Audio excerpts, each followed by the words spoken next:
우리가 비교법, 대조법으로 이 바이블을 연구해 보면은 이 누가복음과 요한복음의 물고기 잡는 사건은 예수 그리스도의 이 초림과 재림을 긴밀하게 연결시키고 있습니다. 초림이 뭐고 재림이 뭔가요? 그렇게 말씀하시는 분도 있을 것 같아요. 교회 다니신 지 얼마 안 되시는 분은 예수를 전도를 받고 아니면 자기가 자원해서 처음으로 교회를 가면은 아주 놀라운 일들이 많다고 그래요. 그러니까 교회 오래 다니시는 분은 잘 몰라.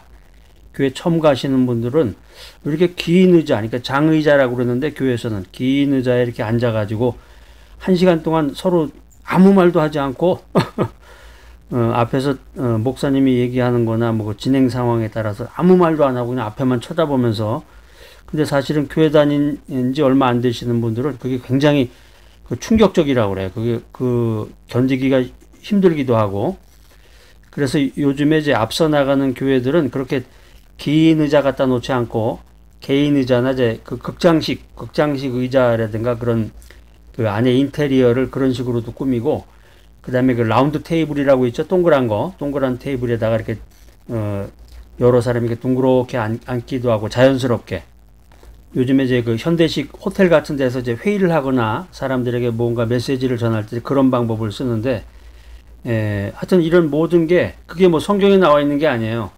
교회에서 예배 드릴 때는 11시에 예배를 드리며 긴 의자에 앉아가지고 아무 말도 하지 않고 그 앞에 목사가 메시지 전하는 걸 들어라. 이게 성경에 나와 있는 게 아니고 그런 내용들은 이제 그 교회사나 아니면 이제 교회에서 어떤 치리를 하고 행정을 하기 위한 그 편의적인 거로 시간이라든가 그 방법은 정한 거죠. 사실은 그 대예배 때 뭐 대표 기도를 한다 이런 것도 한국적인 거고, 미국 교회는 그런 게 없어요.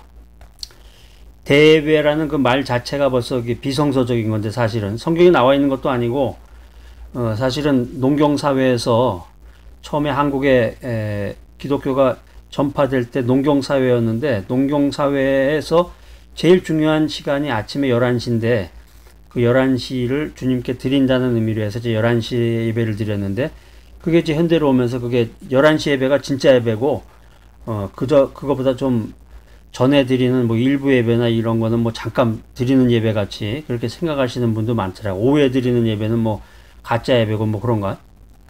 대표 기도라고 그래가지고 장로님, 정해진 사람이 나와서 그냥 뭐 옛날에 뭐 6.25 때부터 해가지고 뭐 별의별 얘기 다 해가지고 뭐 할렐루야 해가지고 뭐 한 예전에는 뭐 10분, 20분 뭐 완전 그 졸음이 올 때까지 그냥 계속 했는데, 요즘은 이제 시간을 정해주기도 하죠. 그 기도문 작성해서 읽기도 하고 그러는데, 하여튼 그 대예배라든가 뭐 대표 기도 이런 거는 한국적인 거예요. 그 축도도 그렇고 사실은. 원래 오리지널 미국 교회에서는 축도도 안 해요. 여러분들이 혹시 그런 데 관심 있는 분들은 교회사를 공부하시면 돼요. 신학 중에서 교회사. 그러니까 예수님의 초림이라는 건 초라는 게 처음이잖아. 예수님이 처음으로 이 땅에 오신 것을 초림이라고 그러고, 돌아가신 후에 십자가에서 돌아가시고 3일 만에 부활하셔서 하늘나라로 하늘나라로 올라간 거죠. 승이라는 게 올라간다. 천이라는 게 해분이니까 하늘로 올라간 게 승천하셨다가 다시 내려오신단 말이에요. 다시 제자에다가 다시 임하신다는 거죠. 초림과 재림이라는 게 그런 의미예요. 그리고 이 기독교 용어 자체가 복잡하고 어려워. 이게 예수를 처음 믿는 사람은 이게 무슨 사법시험 공부하는 것도 아니고 용어가 아주 되게 복잡하게, 처음 믿는 사람은 그렇겠죠. 이게 쉽게 아무것도 아니잖아요. 이게 뭐 그 용어를 모른다고 그래서 믿음을 갖지 못하는 것도 아닌데 무슨 대단한 뭐 마냥 그 기독교적인 용어를 사용하면서 막 그렇게 하니까는 이게 거부감이 오기도 하고 믿음이 생기질 않는 거죠.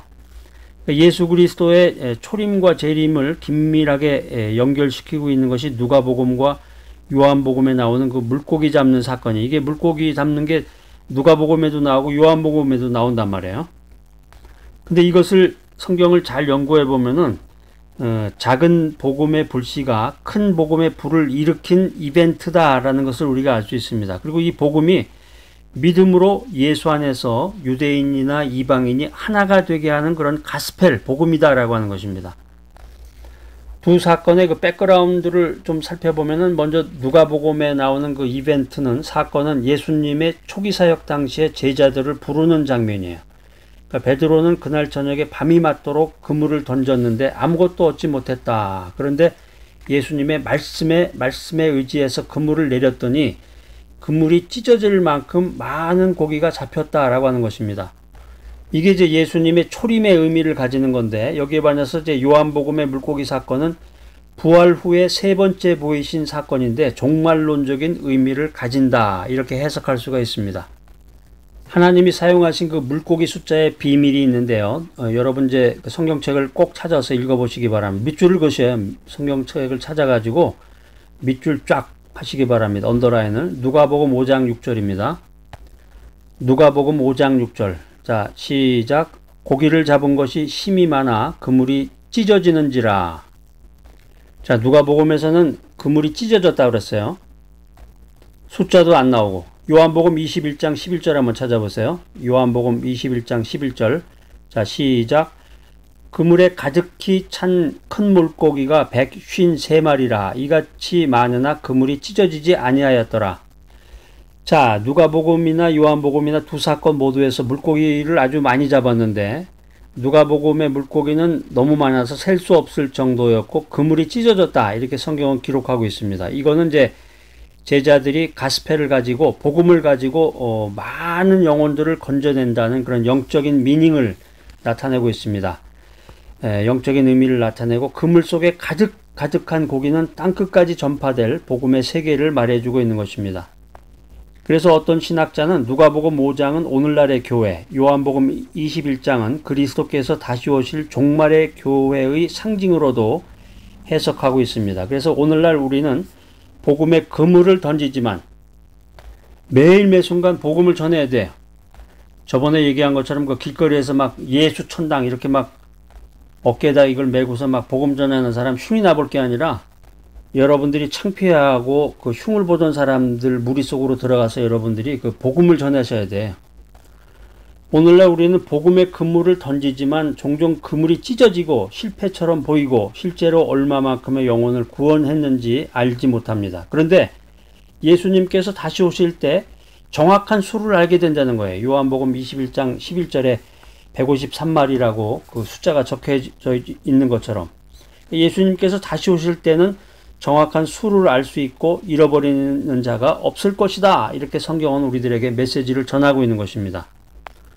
하나님께서 우리를 통해서 주님께로 부르신 자들은 아버지께서 주신 자들이요 하나님의 능력에 의해서 안전하게 붙잡힘을 받을 것입니다.